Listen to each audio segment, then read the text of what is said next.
Igbo bụ Igbo ndị ọma njem Igbo mụrụ nze m ọzọ ekene gị n'ụbọchị nke taata.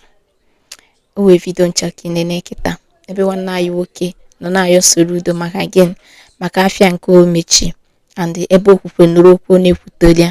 Biko ọ bụ na ị ga-eche vidio echefukwana ka subscribe, comment, share ma on notification gị nene vidio anụ emeche anya nachite.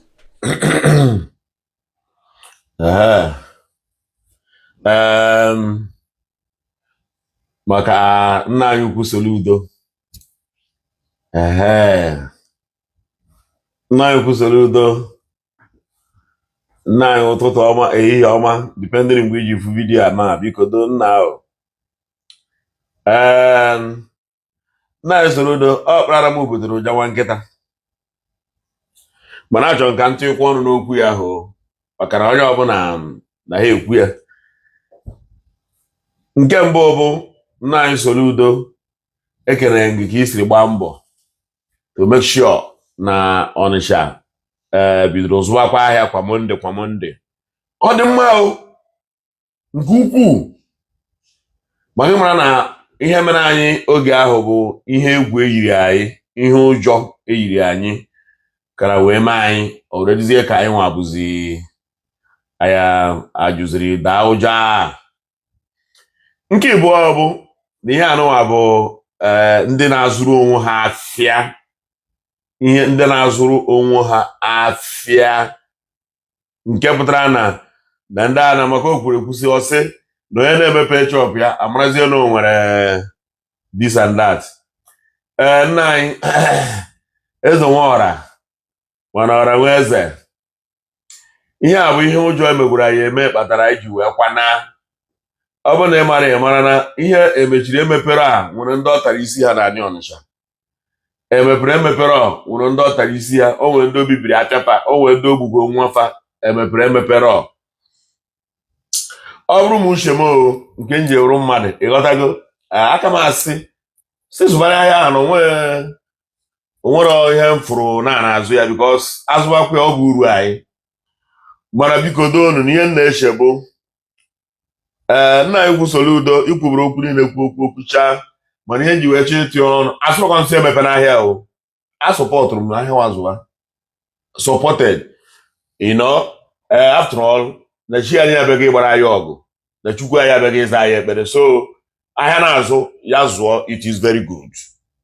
To my understanding, aghọtara m ihe dị mmanụ na-ekwu, mana ọ na-adị mma mmadụ kwuchie okwu ọma o wuru okwu ọjọọ mebie ya. Nke mbụ bụ ọ bụ na gọvanọ chọrọ ka ahịa azụba, ọ ga na-ayọ ndị mmadụ ayọ donunu o nwere ya agba ọnụ ya kịta ọzọ, gọvanọ na-ayọ ndị mmadụ. Yes, o nwere ikikere ịyọ ndị mmadụ maka na ya nọ bụ ọchịchị onye kwuo uche ya, and okwukwe onye kwuo uche ahụ bụkwa ya bụ uche onye bụ ihe ọ na-eme.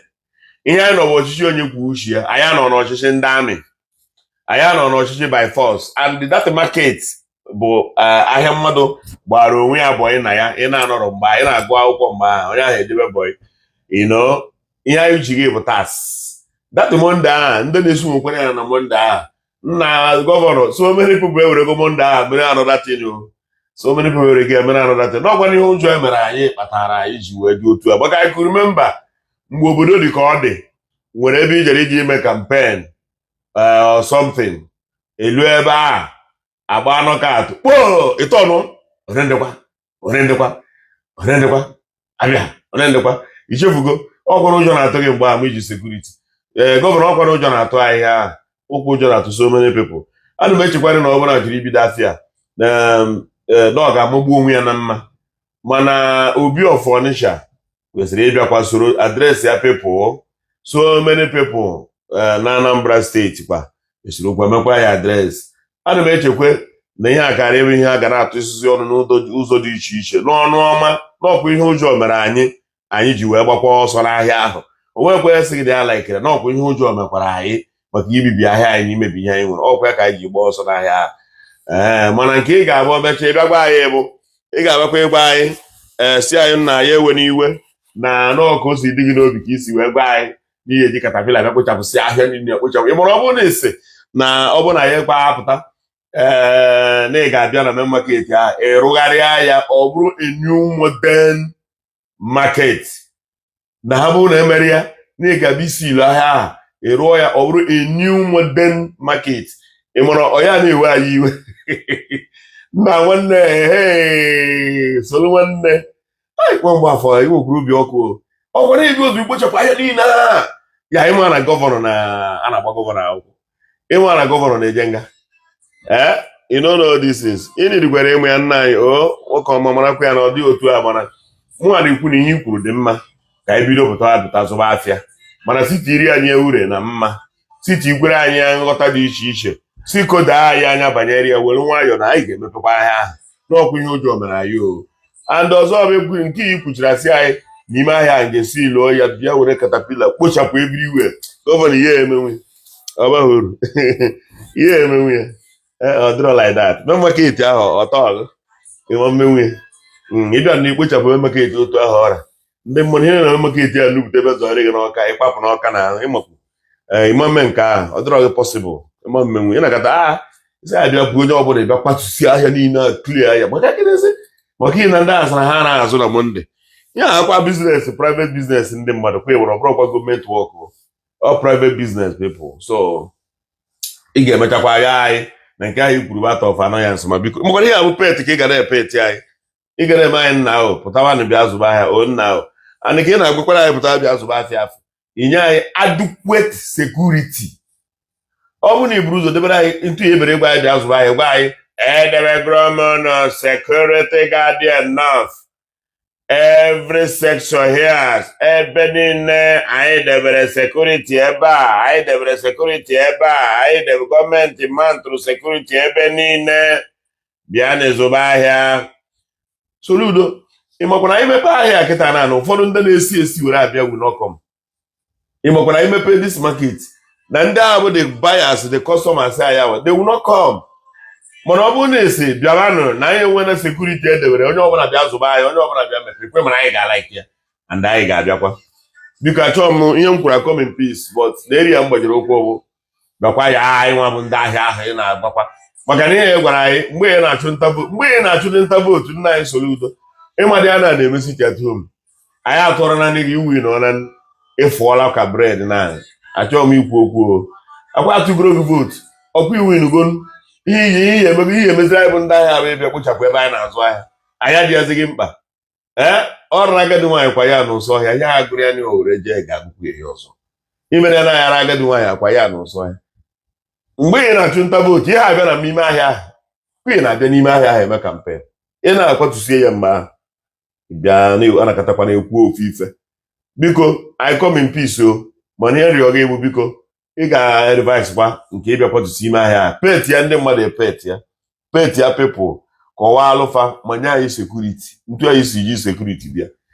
Soludo ọ bụrụ ịma na ihe abịanwu ime ahịa ahụ ntu ahụ ọ dị nke atụ ndị polisi ya gị nwa ji ọ maka iji amị na polisi. So pet people ihe agba ọchịchị onye kwu uche ya na ọchịchị onye mekwana uche ya ọ uche anyị ka anyị kwu uche anyị ka anyị na-eme ma gị chetara ọ nwere ihe bụkwa isi nsogbu ọkwa kpara m butere ụja nwa nkịta wee meanwhile mụnwazi chọkwara iso tie ọnụ wee yọkwa ndị Anambra be anyị ọ bụrụkwa na ihe ọ ga-ekwe anyị omume ka anyị mere the needful ọ bụrụkwa na ọ ya ekwe anyị omume because other part of market ndị ọzọ na-azụsụkwa ahịa ka anyị kwukwa eziokwu ihe dị ka Ọka na-adịkwa busy ịbakwa ala Owerri na Monday find out that people are moving around every other places Enugu ndị mmadụ na-eme their business.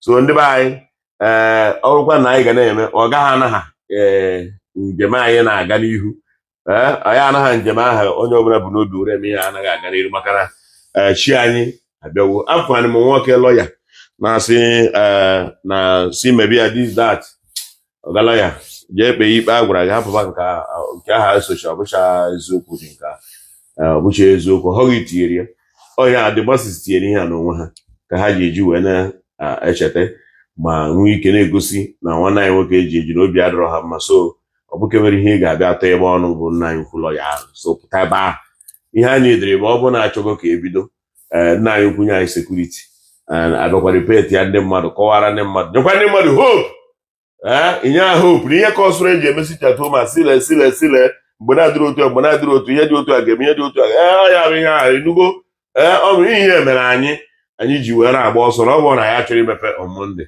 otu esi wee ma tritie ma ọ bụ imiriketi ndị los their business ụfọdụ lọsụrụ their son, ụfọdụ lọsụrụ wife, ohi ike mee onye ọbụla ji asọ ya asọ. Mana ndị be anyị na-etukwa enyi anya na anyị mara gọvanọ nke o kwuru ọ gbara onye ọbụla aka n'isi, mana kpatukwa enyi anya na other people, other steeti ndị ọzọ na-emekwa biznes fa, other steeti niile ibi na aba ahụ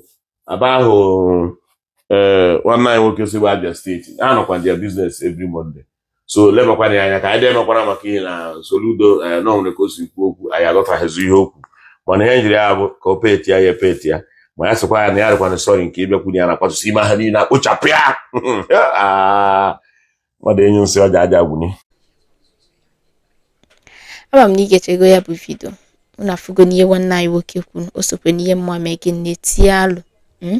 O nwere otu ọ ga-abụ bụ like na ọ bịara with imago a good manner bozi nke amakwa mmụọ bụ allegedly na-asị that na ọ sị na ọ bụ na-eme ihe afịa that Monday na-abịa that na ọ ga-akwatuche the whole market.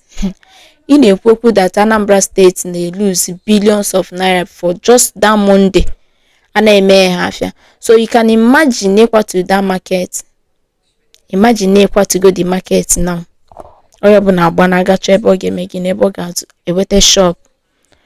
And you should also know that na Aba na-emeghezi, Enugu steeti kịta na-emeghezi. So otu ngeshi chụọ ndị mmadụ na Anambra is part of Igbo land o, mana otu ngeshi bịa ndị idweze mmadụ ka gasị na nọ ndị amị bie na-achị anyị, ndị mmadụ agba ọsọ. Ọ bụ na ha dịvu 1 million na-azụ afịa, ifu ha na-reduce before you know it, ọ dịzie empty. Nata bịa mee investor, ihe aka anyị ga na-afụ. Biko nwanne anyị nwoke, ọtụtụ ndị mmadụ hundreds of people aftergo bịa mee video na-ayọ gị because of this thing. Biko meghere ha afịa ka ihe ahafụ ime gị isi n'ihe ọzọ wee baa n'ihe ọzọ. Ụkwanụ m kọọla m n'ọnụ ka emesịa n'Igbo ndị ọma njem ọnụ.